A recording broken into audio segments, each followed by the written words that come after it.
thousands of pro-Palestinian protesters have taken to the streets across the UK, including in London and Manchester. In London, more than 1,000 police officers were deployed as crowds marched from the BBC's new broadcasting house to Downing Street. The Met Police said 7 people had been arrested, including 1 for criminal damage and 2 for public order offences. It comes a week after Hamas launched an unprecedented attack on Israel. Fighters from the Palestinian militant group entered communities near the Gaza Strip, killing at least 1,300 people, and took scores of hostages. More than 2,200 people have been killed in Gaza since Israel launched retaliatory airstrikes, and a ground offensive is also expected. In London at the Palestine Solidarity Campaign demonstration, Palestine flags and supportive placards were waved as people chanted during the march to Downing Street.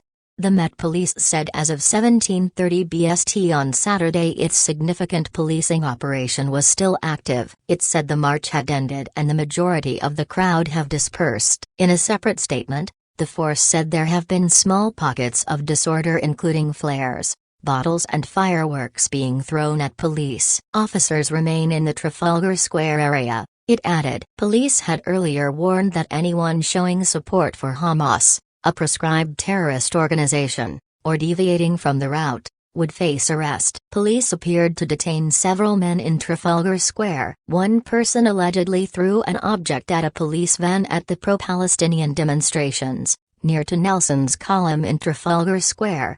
He was chased by officers and caught whilst jumping into a fountain in the square, which sparked a confrontation between protesters and Met officers, with a semicircle formed around the man. The Metropolitan Police earlier said certain areas of central London were covered by a Section 60 power, which requires a person to remove items such as masks that might be used to conceal their identity, until 2200 hours BST. 4 arrests were made under these powers. Earlier conditions put in place under the Public Order Act to deal with the march were lifted on Saturday evening, while special conditions banning people gathering in an area of Kensington High Street, near to the Israeli embassy, remain in place.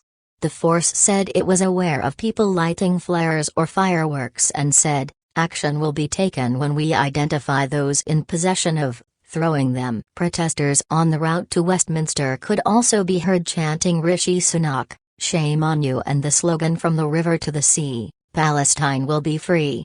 Earlier this week, Home Secretary Suella Braverman urged police chiefs to consider whether the slogan should be interpreted as an expression of a violent desire to see Israel erased from the world, possibly making it a racially aggravated public order offense in some contexts. Rallies took place in a number of UK cities including Liverpool, Bristol, Cambridge, Norwich, Coventry, Edinburgh and Swansea. In Glasgow, thousands of people marched at an event organised by the Scottish Palestine Solidarity Campaign. Among those addressing the London gathering was former Labour leader Jeremy Corbyn. He said British politicians should not condone Israel's bombing campaign. Describing the march as a day of solidarity, the now independent MP said, "If you believe in international law, if you believe in human rights, then you must condemn what is happening now in Gaza by the Israeli army.